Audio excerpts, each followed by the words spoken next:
Welcome साथियों, आपका हार्दिक स्वागत है। यदि आप इस चैनल से पहली बार जुड़े हैं तो इसे सब्सक्राइब ज़रूर करें। साथियों, अंकेक्षण हमारे बीकॉम फाइनल ईयर के साथ ही यूजीसी नेट सेट और असिस्टेंट प्रोफेसर के एग्ज़ाम के सिलेबस में भी शामिल है। ऐसे में बीकॉम कोर्स के दौरान अच्छे से नोट्स बनाकर तैयारी करेंगे तो फ्यूचर के एग्ज़ाम में भी इससे बेहतर लाभ ले सकते हैं।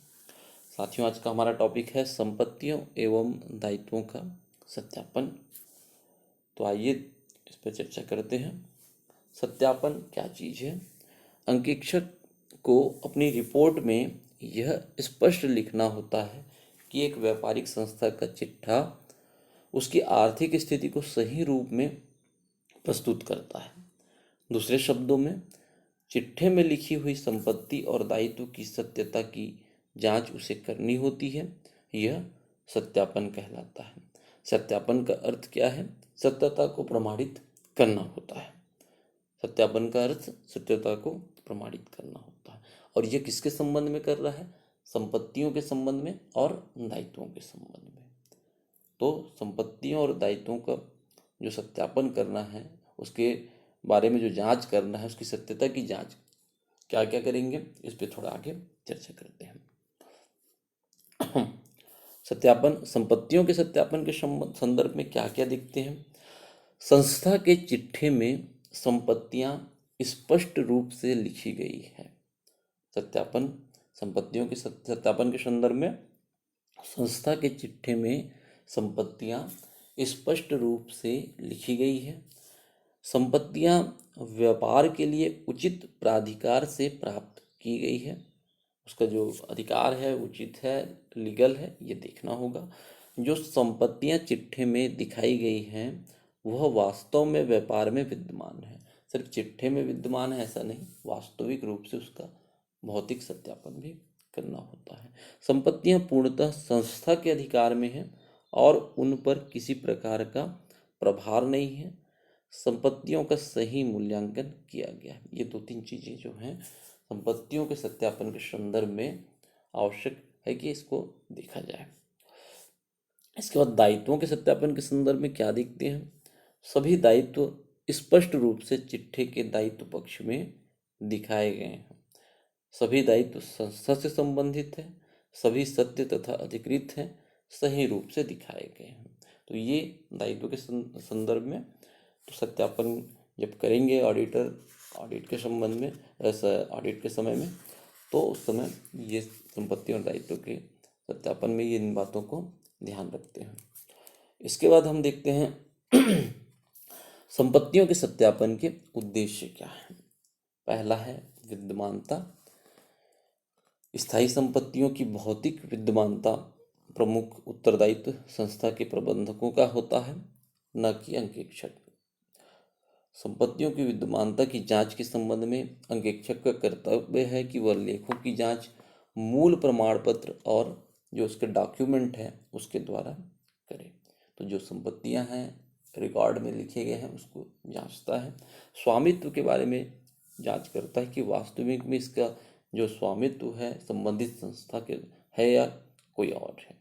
संपत्तियों के स्वामित्व का सत्यापन स्वामित्व प्रलेख जो उसके टाइटल डीड होती है उसके द्वारा किया जाना चाहिए। अधिकार, अंकेक्षक को इस बात की भी जांच करनी चाहिए कि संपत्तियां उसके नियोक्ता के अधिकार में है। बंधक या प्रभार का उचित स्पष्टीकरण, अंकेक्षक को इस संबंध में ऐसी अंकेक्षण कार्यक्रम विधि का निर्माण करना चाहिए जिससे यह पता लगाया जा सके कि संपत्तियों पर किसी प्रकार का प्रबंध या प्रभार या बंधक तो नहीं है। दूसरा, यदि किसी संपत्ति पर किसी प्रकार का कोई प्रभार है तो इस तथ्य की पूर्ण जांच कर लेनी चाहिए और उनका पूर्ण स्पष्टीकरण वित्तीय विवरण में किया गया है कि नहीं, इसकी जांच करनी चाहिए। मूल्यांकन एवं स्पष्टीकरण, अंकेक्षक को इस तथ्य से संतुष्ट कर लेना चाहिए कि संपत्तियों का उचित मूल्यांकन एवं प्रकटीकरण संस्था के वित्तीय विवरण में सामान्य स्वीकृत लेखांकन सिद्धांतों व वैधानिक आवश्यकता के अनुसार किया गया है या नहीं, इसकी जांच कर लेनी चाहिए। तो संपत्तियों के सत्यापन के ये कुछ उद्देश्य हैं। संपत्तियों के वर्गीकरण पे, संपत्तियों का क्या वर्गीकरण हम 5 प्रकार से हम कर सकते हैं। पहला है अचल या स्थायी संपत्ति, जिसको हम फिक्स्ड एसेट्स बोलते हैं। जिन संपत्तियों का व्यापार में उत्पादन कार्य के लिए प्रयोग किया जाता है तथा उनको बार बार हम बेच नहीं सकते, एक स्थान से दूसरे स्थान हम ट्रांसफर नहीं कर सकते, ऐसी संपत्तियों को हम स्थायी संपत्ति या अचल संपत्ति कहते हैं। जैसे भूमि, भवन, प्लांट, मशीनरी, फर्नीचर, ऐसी संपत्तियां हमारी अचल संपत्ति, स्थायी संपत्ति और अचल संपत्तियां कहलाती हैं। इसके बाद चल और अस्थायी संपत्तियां, ऐसी संपत्तियां जो पुनः बिक्री के लिए प्राप्त की जाती है अथवा उत्पादन के द्वारा रूपांतरण करके विक्रय योग्य बनाई जाती है। अस्थायी स्वभाव की संपत्तियां होती है, जैसे कि हमारा जो क्लोजिंग स्टॉक है, शेष माल है, कच्चा माल है, प्राप्य बिल है, देनदार, रोकड़, प्रतिभूतियां, ये सारे उदाहरण हमारे चल संपत्ति के हैं, अस्थायी संपत्ति के हैं। क्षयी संपत्तियां, वेस्टिंग जो एसेट्स होते हैं, ये स्थायी स्वभाव की होती है परंतु धीरे धीरे क्षीण हो जाती है। धातुओं की खानें हैं, मिट्टी के तेल के कुएं हैं, ऐसे कुछ संपत्तियों के उदाहरण हैं जिसमें थोड़ा सा उसमें क्षय होता जाता है, तो इसको क्षय संपत्तियां बोलते हैं। अदृश्य संपत्तियां, जिनको हम देख नहीं सकते, प्रत्यक्ष रूप से हमको दिखाई नहीं देगा, ऐसी संपत्तियों को हम अदृश्य संपत्ति, जैसे कि ख्याति है, गुडविल, एकस्व है, पेटेंट है, कृति स्वाम्य है जो कॉपीराइट बोलते हैं, व्यापार ट्रेडमार्क जो बोलते हैं, व्यापार चिन्ह, तो ये इसके कुछ उदाहरण हैं। बनावटी संपत्तियां, ये स्वभाव से ही भिन्न प्रकार की संपत्ति हैं। इन पर रुपया तो व्यय किया जाता है परंतु प्रत्यक्ष रूप से दिखाई नहीं दिया जाता। वास्तव में ये डेबिट शेष है जो पूंजीगत व्यय से प्रकट होते हैं। इस प्रकार ये वास्तव में संपत्तियां नहीं है, पूंजीगत हानि या व्यय है जो प्रत्येक व्यापारिक संस्था में किसी न किसी रूप में मिलते हैं, जैसे कि प्रारंभिक व्यय, विकास व्यय, ऋणपत्र, अपहार, निर्गमन, ऐसे कुछ उदाहरण इसके हैं। इसको बनावटी संपत्तियों में ले सकते हैं। इसके बाद हम आगे बढ़ते हैं मूल्यांकन। सत्यापन में मूल्यांकन भी शामिल होता है। मूल्यांकन कोई अलग विषय नहीं है, वैसे अंकेक्षक जो है मूल्यांकक नहीं होता है, फिर भी संपत्तियों और दायित्व के उचित मूल्यांकन से उसका घनिष्ठ संबंध है, तो उसको मूल्यांकन पर भी अपनी जांच के अंदर में शामिल करना होता है। मूल्यांकन सत्यापन का ही एक आवश्यक अंग है। जब अंकेक्षक किसी संपत्ति के विषय में संतुष्ट हो जाता है कि वह संस्था के अधिकार में है और उस पर किसी प्रकार का प्रभाव नहीं है, तो उसे यह ज्ञात करना चाहिए कि उसका मूल्यांकन ठीक किया गया है। यदि मूल्यांकन सत्यापन से अलग समझा जाता है तो वह बड़ी भारी भूल है, क्योंकि सत्यापन में मूल्यांकन सम्मिलित है। किसी संस्था का चिट्ठा तब तक सत्यपूर्ण और नियमानुकूल नहीं माना जा सकता जब तक कि उसमें दिखाई गई संपत्तियां ठीक मूल्य पर न लिखी गई हो। मूल्यांकन संपत्तियों के मूल्य की जांच करना है, जबकि सत्यापन संपत्तियों के अधिकार, प्रभार एवं मूल्य के संबंध में की गई सूक्ष्म जांच है। तो सत्यापन के अंतर्गत ही मूल्यांकन शामिल है। इसमें संपत्तियां की जो मूल्य है वो सही लिखी गई कि है कि नहीं, उचित लिखी गई है कि नहीं, इसकी जांच करना होता है। इसके बाद देखते हैं मूल्यांकन के उद्देश्य क्या है। पहला है आर्थिक स्थिति का विश्लेषण। संपत्तियों एवं दायित्वों के मूल्यांकन से इनके वास्तविक मूल्य की जानकारी प्राप्त होती है। इन मूल्यों को आर्थिक चिट्ठे में प्रदर्शित किए जाने के कारण संस्था की आर्थिक स्थिति का ज्ञान हो जाता है, आर्थिक स्थिति का विश्लेषण हो सकता है। दूसरा है संपत्तियों के मूल्यों में अंतर के कारणों का ज्ञान। इनके जो वास्तविक मूल्य है, पुस्तक मूल्य है, इन मूल्यों में अंतर के कारणों का ज्ञान हो जाता है। इन अंतर के कारणों को ज्ञात करके उनका अध्ययन करके अंकेक्षक का मुख्य उद्देश्य है कि इन कारणों को यदि रोका जा सकता है तो उसके संबंध में आवश्यक सुझाव भी अंकेक्षक प्रबंध को दे सकता है। पूंजी के विनियोग की सूचना। संस्था द्वारा पूंजी के प्रयोग की जानकारी मूल्यांकन से ही पता लग जाती है। संस्था अपनी पूंजी का प्रयोग विभिन्न प्रकार की स्थायी संपत्ति में करते हैं, जिनके मूल्यांकन से यह सूचना प्राप्त हो जाती है कि संस्था ने किन किन संपत्तियों में कितना विनियोग किया है। तो पूंजी के विनियोग के बारे में वो जानकारी मिल जाती है। अंकेक्षण रिपोर्ट में सहायक, अंकेक्षक को ऑडिटर को ऑडिट के संबंध में एक रिपोर्ट देनी होती है, अंकेक्षण रिपोर्ट प्रस्तुत करनी होती है, जिसमें उसे इस बात का सत्यापन करना पड़ता है कि व्यवसाय की संपत्तियां और दायित्व संस्था की सही वित्तीय स्थिति को प्रस्तुत करते हैं। इस तथ्य की पुष्टि वह संपत्तियों और दायित्व के मूल्यांकन करके ही करता है। तो इस प्रकार मूल्यांकन और मूल्यांकन के उद्देश्य।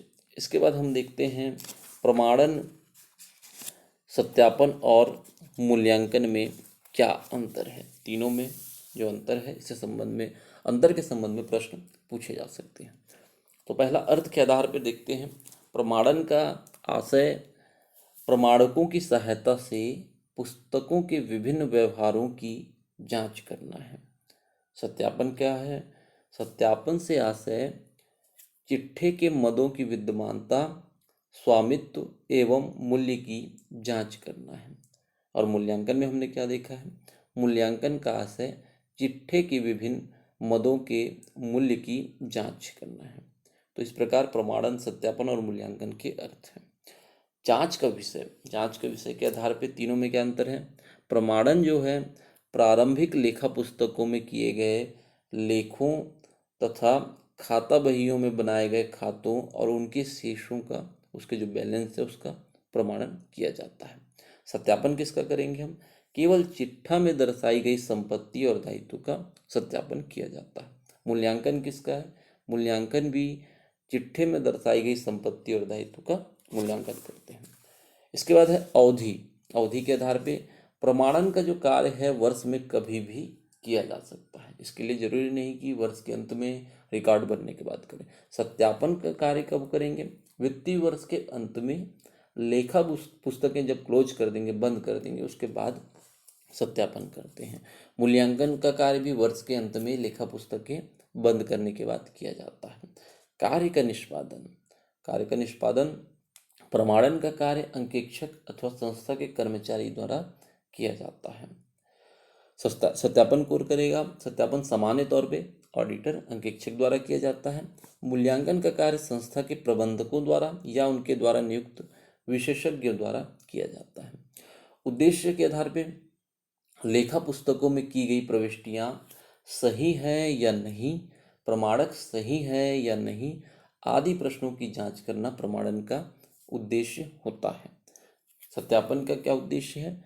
संस्था की संपत्तियां व दायित्व सही मूल्य पर दिखाए गए हैं अथवा नहीं, वे संस्था से संबंधित तथा संस्था में विद्यमान है या नहीं आदि प्रश्नों का जवाब देना सत्यापन का उद्देश्य होता है।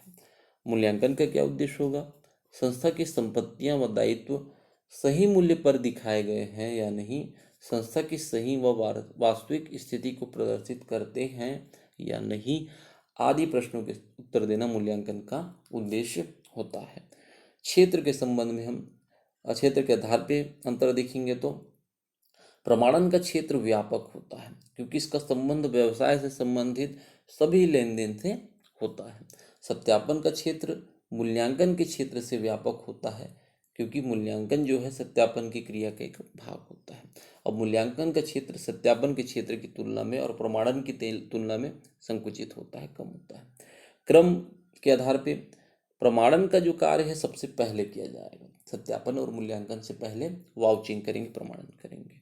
सत्यापन का जो कार्य है मूल्यांकन के कार्य के बाद किया जाएगा और प्रमाणन के काम के बाद और सत्यापन के काम के पहले मूल्यांकन किया जाता है।